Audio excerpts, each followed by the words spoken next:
Hello students, welcome to the tele sessions of Dr. B.R. Ambedkar Open University, Hyderabad. Today we are discussing the subject Quantitative Techniques MBA 206 first semester. Under this block 3 unit 9 and 10 correlation and regression analysis. Welcome to another exciting session, that is from relationships to predictions, using data for better decision making. Imagine you are the CEO of an e-commerce company. Every month, your marketing team spends more on digital marketing. You notice that sales are increasing. Now, a question arises. Does advertising actually increasing sales? Or is the increase due to festive season?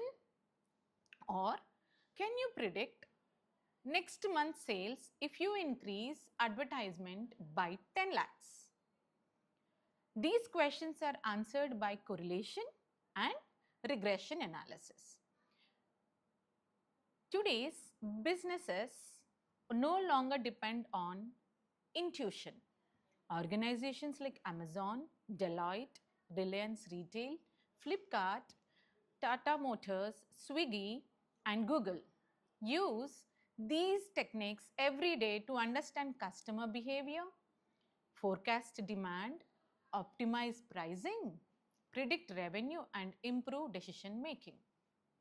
Today, we will learn how managers move from observing relationships, measuring relationships, predicting the future outcomes. So, let us start understanding what is correlation analysis. In order to understand what is correlation analysis, let us understand correlation term. Correlation measures the degree and direction of relationship between two or more variables. If you are studying about two variables, we call it as bivariate. If you are studying more than two variables, we call it as multi-variables. Multi-variables we are going to study under this. So here, for an example, business example, if you take it as a retail company studies advertisement budget. A retail company studies advertising budget and sales. What kind of relationship exists under this?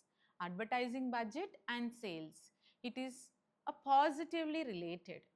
Positively related. These two variables are positively related. What is happening here? If one variable is changing, the effect of it is shown on the other variable. If one variable changes, the effect is shown on the other variable. So, how is that? One variable advertisement, budget, another variable sales. Both when they move, what is happening? What kind of relationship these two variables are forming? There is a positive relationship that is going to be exist between these two variables. Let us take another example. Bank studies interest rates and loan applications. Interest rate and loan applications. If the interest rates increases, what happens to the loan applications? Loan applications fall. Loan applications falls down. What is happening here? One variable called interest rates increases. The other variable, loan applications, are falling down. There is a relationship between these two variables which is a negative relationship. We call that kind of relationship as negative relationship. Let us take another example. Ice cream sales and umbrella sales. I repeat, ice cream sales and umbrella sales. Is there any relationship between these two? No. There is no relationship exists between these two variables. It is a zero correlation, we call it as. There is a zero correlation between these two variables taken into consideration. But you can say there is a similarity among these two variables. That similarity is nothing but these two happens during summer. Ice cream sales increases and umbrella sales increases during summer season. That is the only relationship that exists between these two variables. There is no other kind of relationship exist. Now we'll move forward understanding how many types of correlation exist. First type of correlation is positive correlation. Positive correlation means if a variable increases, the other variable also increases, or if a variable decreases, the other variable also decreases. What does this mean? How can we put it in a simple form? Both variables considered in the study or into the measure are moving in the same direction. Both variables under the study are moving in the same direction. Then we say the variables are positively related. Then we can say the variables are positively related. Let us take an example. As on the income of a consumer increases, what happens? What happens? Spendings of his increases. His spendings will also increases as on his income increases. So what is happening? Income increases, spending increases. Both are moving in the same direction. Let us take another example. Experience. If a candidate has more experience, he can negotiate the higher salary. More experience, higher salary. So moving in the same direction, right? Another example, if we take, let us take supply.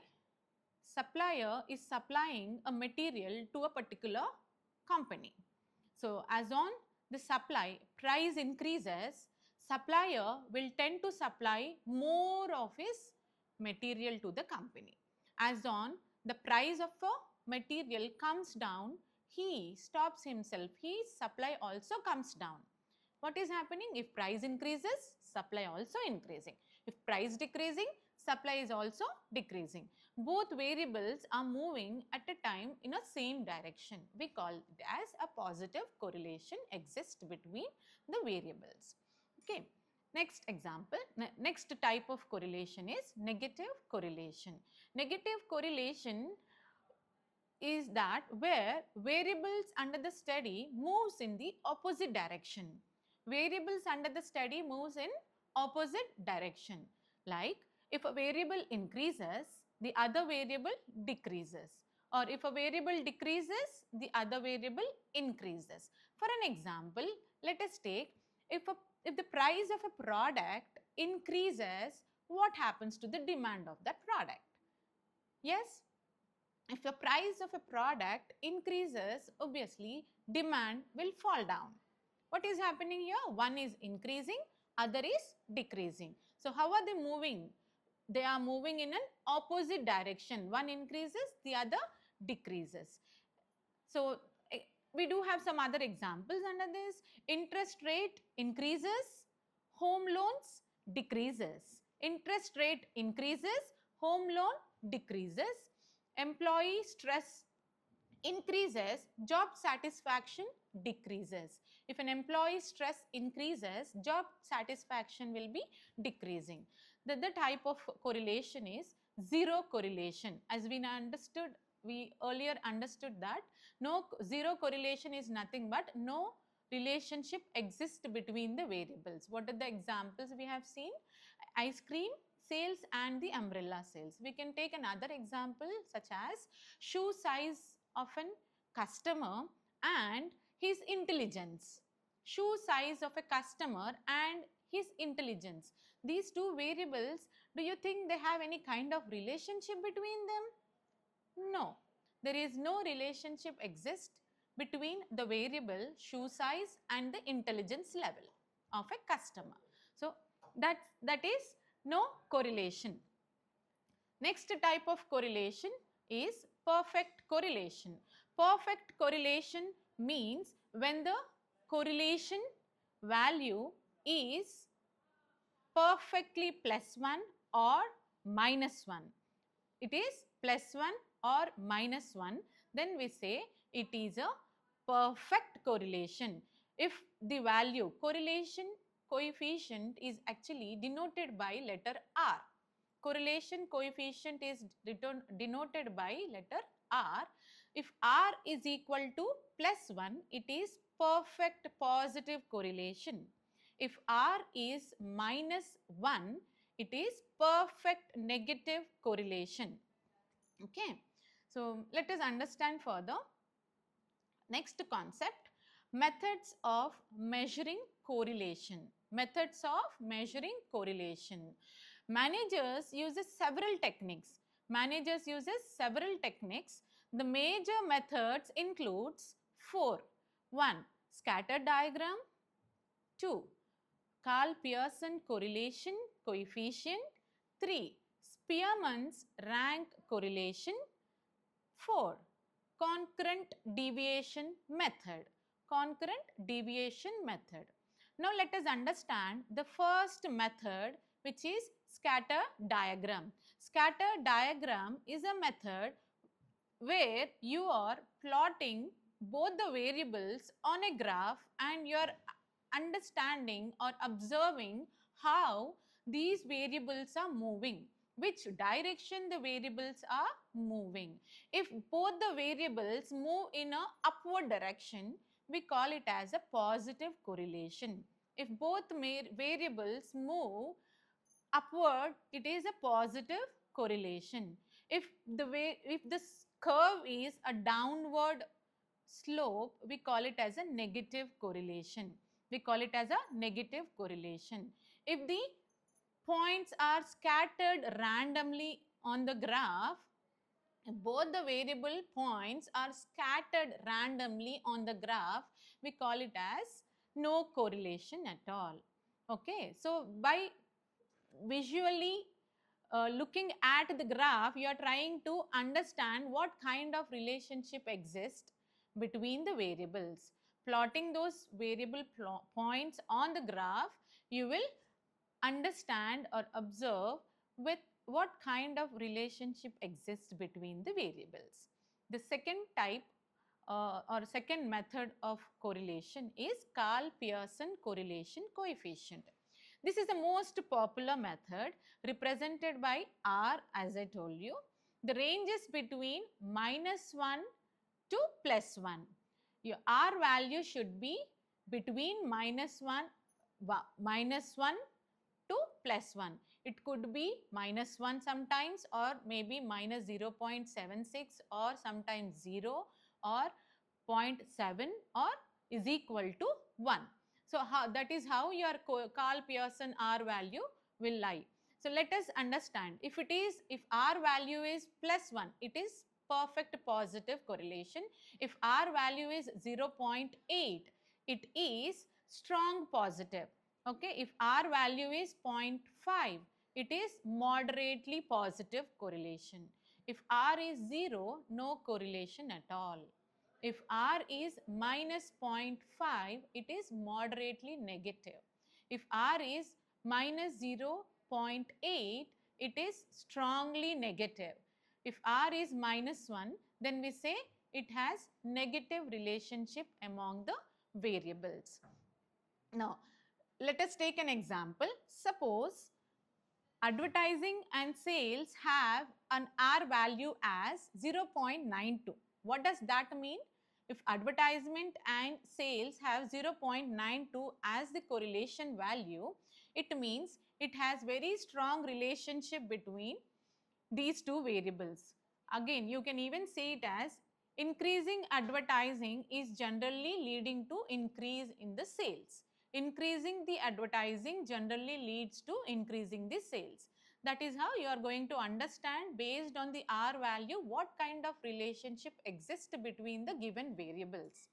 Okay. Now, a very important point that to be noted at this point of understanding, correlation always does not imply causation. For an example, two variables.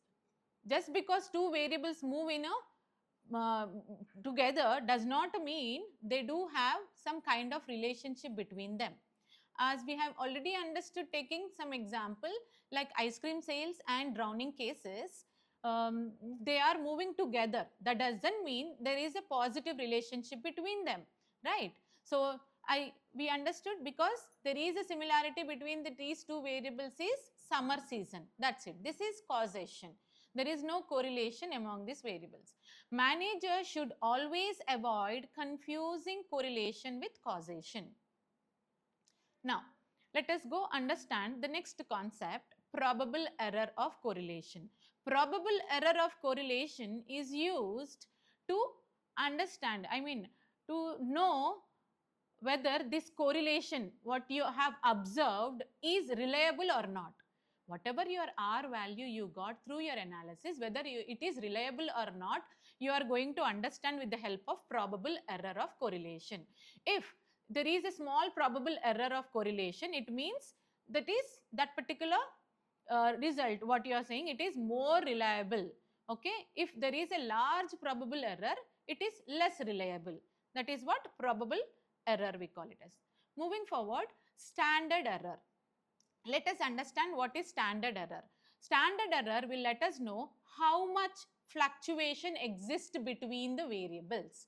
How much fluctuations exist between the variables. Okay.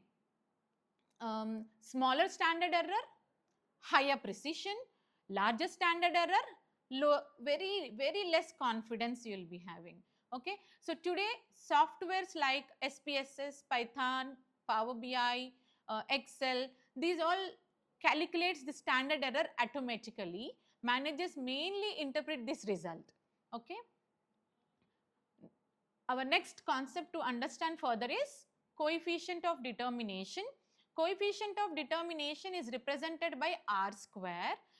Coefficient of determination is represented by R square, which means you are trying to understand what kind of, like, when with the help of that value of R square, you are going to tell how much variation is one variable depend on the other variable.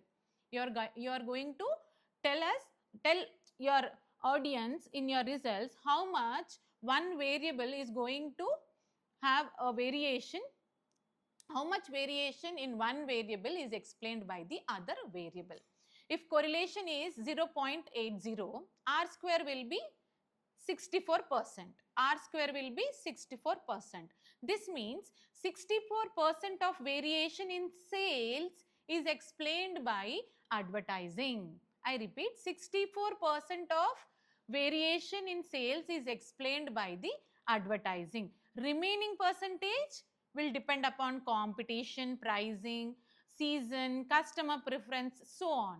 But that 64% is mainly due to the sales, mainly due to the advertising.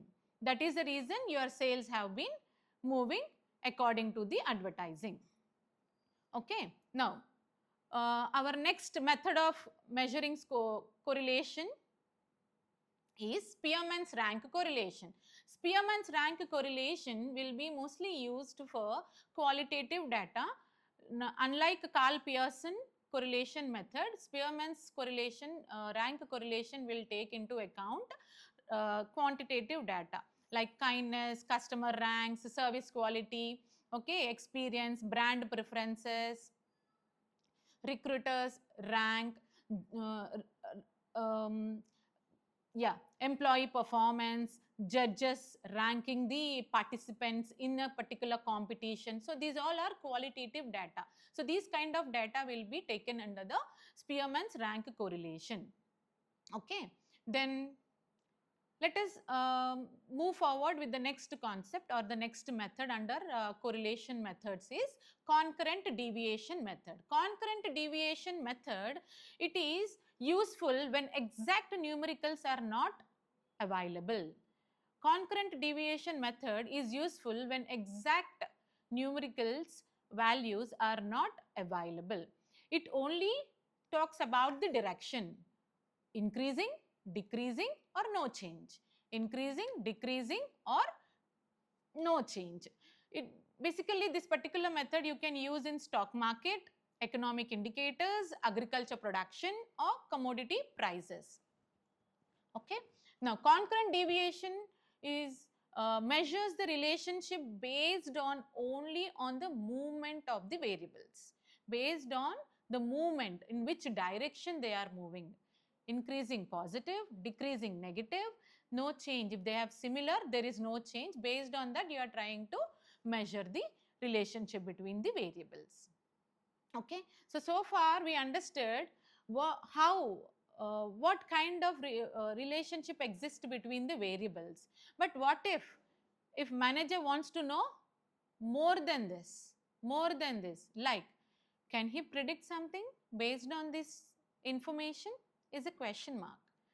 So for the prediction purpose, you have another concept called regression analysis. Regression analysis helps estimate future values. Regression analysis helps estimate future values. We'll understand the meaning of it. Regression establishes a mathematical relationship between independent and dependent variables and used for prediction.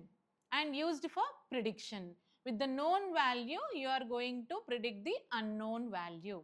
That too with the help of classifying the variables into independent and dependent variable.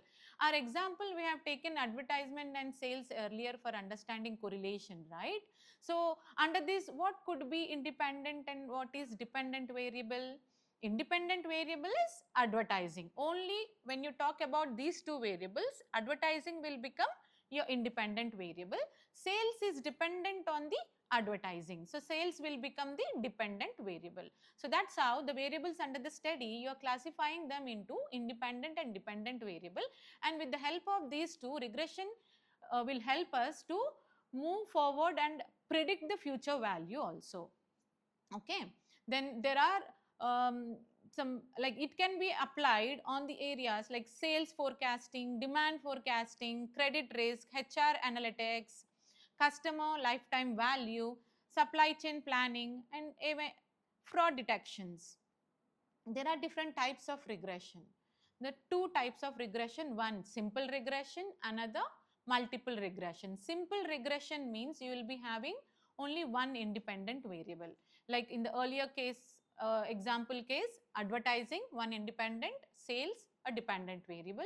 So it is one independent variable under the study. We consider it as simple regression. Multiple regression means you will be having many independent variables. Many independent variables. Sales depend upon not only on pricing, you can even take, not only on advertising, you can go for price, you can go for income, competition, festive occasions, weather conditions. These all are various other independent variables on which your sales will be depending upon. Okay, these are the two types of regressions, simple and multiple regression. Now moving forward, let us understand further concept standard regression equations. Like what is the regression model? How does it look like? It looks like y is equal to ax plus b. You will be writing the regression model as y is equal to ax plus b. So y being an dependent variable, x acting as an independent variable, a is the slope of the independent variable, b being the intercept. Slope, with the help of the slope, you are going to know how much change is going to happen totally in the dependent variable when independent variable changes. Okay. So we will understand further how many regression equation methods are there. There are two regression equations exist. First one, regression of y on x. Second, regression of x on y. These are the two regression equations. Regression of y on x. Y on x means y is equal to ax plus b equation. Regression of x on y. It is x is equal to ay plus b. So if you look at these two equations once again, you will understand which is depending on which variable, which is independent, which is dependent. Depending upon the context, depending upon the situation, these equations which to use and predict the future value, you are going to know based on the situations. Okay. Now, standard error of estimate, another concept move under the regression analysis. Standard error of estimate, it is like when the regression analysis is used for prediction, classifying variables into independent and dependent. Yes, but predictions are not always perfect. Predictions are not always perfect. That's the reason standard error of estimate has come into existence. We are learning this. Standard error measures prediction accuracy. Smaller error means better precision. Larger error means poor prediction. Okay, so even this prediction can also be understood based on how much accuracy is this prediction. Okay, so that's how regression is again understood. Even with correlation coefficients, regression coefficients help. You are going to even find out what is the correlation value. Regression coefficients are bxy and byx. These two are the regression coefficients. With the help of these two, you can even find out what is the correlation coefficient value. So correlation R is equal to square root of bxy multiplied with byx. You will get correlation value. Fine. So correlation measures relationship. Regression, what does it do? Regression will predict the future value. Quickly we'll understand the differences between this correlation and regression, what we understood. So correlation measures relationship, yes, whereas regression predicts the values. Correlation, we will not talk about independent dependent variables, but whereas under regression, yes, we does have independent variable and dependent variable. We will speak about those two variables. And correlation has a single coefficient, whereas regression has regression equations. Regression has regression equations. Correlation used for association. Correlation is used for association. Regression is used for forecasting. Okay, so today's businesses increasingly rely on these two concepts in combination with AI and machine learning and succeeding in their business. Thank you.